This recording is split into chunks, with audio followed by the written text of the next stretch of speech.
Hi ಎಲ್ಲ ಸ್ಪರ್ಧಾರ್ಥಿಗಳಿಗೆ ನಮಸ್ಕಾರಗಳು. ಇವತ್ತಿನ ಒಂದು ವಿಡಿಯೋದಲ್ಲಿ ನಾವು SDA ಗೆ ಸಂಬಂಧಿಸಿದ ಪ್ರಶ್ನೆಗಳ ಬಗ್ಗೆ ನೋಡೋಣ. ಮೊದಲನೇ ಪ್ರಶ್ನೆ ಬಂದ್ಬಿಟ್ಟು, ಸಂಸತ್ತು ಸದಸ್ಯರಿಗೆ ಡ್ಯಾಶ್ ಅವಧಿಯ ನಂತರ ಶೂನ್ಯ ವೇಳೆಯಲ್ಲಿ ಪ್ರಶ್ನೆಗಳನ್ನು ಕೇಳಲು ಅವಕಾಶ ಮಾಡಿಕೊಡುತ್ತದೆ. ಆಪ್ಷನ್ ಎ ಪ್ರಶ್ನೋತ್ತರ ಅವಧಿ, ಆಪ್ಷನ್ ಬಿ ಚರ್ಚಾ ಅವಧಿ, ಆಪ್ಷನ್ ಸಿ ವಿಶೇಷ ಅವಧಿ, ಆಪ್ಷನ್ ಡಿ ಯಾವುದೇ ಅವಧಿ. ಇದರ ಉತ್ತರ ನಿಮಗೆ ಗೊತ್ತಿದ್ರೆ ಕಮೆಂಟ್ ನಲ್ಲಿ ತಿಳಿಸಿ. ಈ ಪ್ರಶ್ನೆಗೆ ಉತ್ತರ ಆಪ್ಷನ್ ಎ ಪ್ರಶ್ನೋತ್ತರ ಅವಧಿ. ಅಂದ್ರೆ ಸಂಸತ್ತು ಸದಸ್ಯರಿಗೆ ಪ್ರಶ್ನೋತ್ತರ ಅವಧಿಯ ನಂತರ ಶೂನ್ಯ ವೇಳೆಯಲ್ಲಿ ಪ್ರಶ್ನೆಗಳನ್ನು ಕೇಳಲು ಅವಕಾಶ ಮಾಡಿಕೊಡುತ್ತದೆ. ಅಂದ್ರೆ ಶೂನ್ಯ ವೇಳೆ ಅಂದ್ರೆ 11 ರಿಂದ 12 ಗಂಟೆ ಒಳಗೆ ನಡೀತಕ್ಕಂತ ವೇಳೆನ ನಾವು ಶೂನ್ಯ ವೇಳೆ ಎಂದು ಕರಿತೀವಿ. ಇದಕ್ಕೆ ಉತ್ತರ ಆಪ್ಷನ್ ಎ ಪ್ರಶ್ನೋತ್ತರ ಅವಧಿಯಾಗಿರುತ್ತದೆ. ಎರಡನೇ ಪ್ರಶ್ನೆ, ಕೆಳದಿ ನಾಯಕರ ರಾಜ್ಯ ಲಾಂಛನವು ಏನಾಗಿತ್ತು?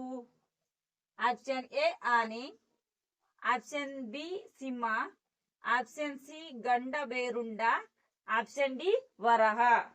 ಗಂಡ ಬೇರುಂಡ. ಹಾಗೆ ಮೂರನೇ ಪ್ರಶ್ನೆ, 10ನೇ ಶತಮಾನದಲ್ಲಿ ಆಚಾರ್ಯ ನೇಮಿಚಂದ್ರನನ್ನು ಜನಪ್ರಿಯವಾಗಿ ಹೀಗೆ ಹೆಸರಿಸಲಾಯಿತು. ಆಪ್ಷನ್ ಎ ಸಿದ್ಧಾಂತ ಚಕ್ರವರ್ತಿ, ಆಪ್ಷನ್ ಬಿ ಕವಿ ತಿಲಕ, ಆಪ್ಷನ್ ಸಿ ಸಕಲಕಲ ಚಕ್ರವರ್ತಿ, ಆಪ್ಷನ್ ಡಿ ಜೈನ ಕುಲ ತಿಲಕ. ಈ ಒಂದು ಪ್ರಶ್ನೆಗೆ ಉತ್ತರ ಆಪ್ಷನ್ ಎ ಸಿದ್ಧಾಂತ ಚಕ್ರವರ್ತಿ. 10ನೇ ಶತಮಾನದ ಆಚಾರ್ಯ ನೇಮಿಚಂದ್ರನನ್ನು ಸಿದ್ಧಾಂತ ಚಕ್ರವರ್ತಿ ಜನಪ್ರಿಯನಾಗಿ ಹೆಸರಿಸಲಾಯಿತು ಎಂದು ನಾವು ಹೇಳ್ಬಹುದು.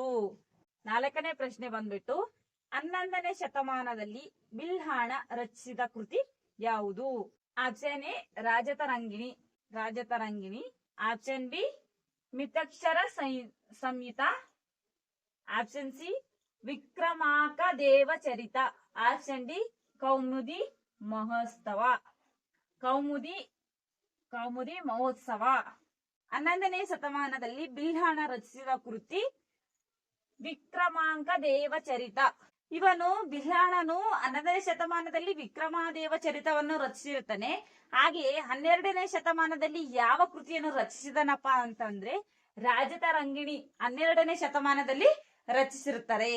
ಪ್ರಶ್ನೆ 5, ಈ ಕೆಳಗೆ ತಿಳಿಸಿರುವ ಯಾರನ್ನು ಕರ್ನಾಟಕ ಸಂಗೀತ ಪಿತಾಮಹ ಎಂದು ಕರೆಯಲಾಗಿದೆ? ಆಪ್ಷನ್ ಎ ಕನಕದಾಸರು, ಆಪ್ಷನ್ ಬಿ ಪುರಂದರದಾಸರು, option C Bhimsen Joshi, option D Gangubai Hangal. ಈ ಪ್ರಶ್ನೆಗೆ ಉತ್ತರ ನಾವು ಕನಕದಾಸರು ಪುರಂದರದಾಸರು ನಾವು ಕನ್ಫ್ಯೂಸ್ ಮಾಡ್ಕೋಬಾರ್ದು. ಕರ್ನಾಟಕ ಸಂಗೀತ ಪಿತಾಮಹ ಯಾರಂತ ಕೇಳಾರ. ಹಂಗಾದ್ರೆ ನಮ್ ಕನ್ನಡ ಸಾಹಿತ್ಯದ ಶ್ರೇಷ್ಠರಾದ ದಾಸರಂದ್ರೆ ಪುರಂದರದಾಸರು ಕರ್ನಾಟಕ ಸಂಗೀತದ ಪಿತಾಮಹ ಎಂದು ಹೆಸರುವಾಸಿಯಾಗಿದ್ದಾರೆ. ಪುರಂದರದಾಸರ ಅಂಕಿತ ನಾಮ ಏನಪ್ಪಾ ಅಂದ್ರೆ ಪುರಂದರ ವಿಠಲ. ಇದು ಇವರ ಅಂಕಿತ ನಾಮವಾಗಿರುತ್ತದೆ. ಇಷ್ಟು ಪ್ರಶ್ನೆಗಳಿಗೆ ನಿಮಗೆ ಉತ್ತರ ಸಿಕ್ಕಿದೆಂದು ತಿಳಿದುಕೊಳ್ತೇನೆ. ಹಾಗೆ ಈ ಒಂದು ಪ್ರಶ್ನೆಯಲ್ಲಿ ನಿಮಗೆ ಏನಾದರೂ ತಿಳಿದಿಲ್ಲವೆಂದರೆ ಕಮೆಂಟ್ ನಲ್ಲಿ ತಿಳಿಸಿ. ನೀವು ಕೇಳಿದ ಪ್ರಶ್ನೆಗೆ ನಾವು ಉತ್ತರಿಸುತ್ತೇವೆ. Bye friends.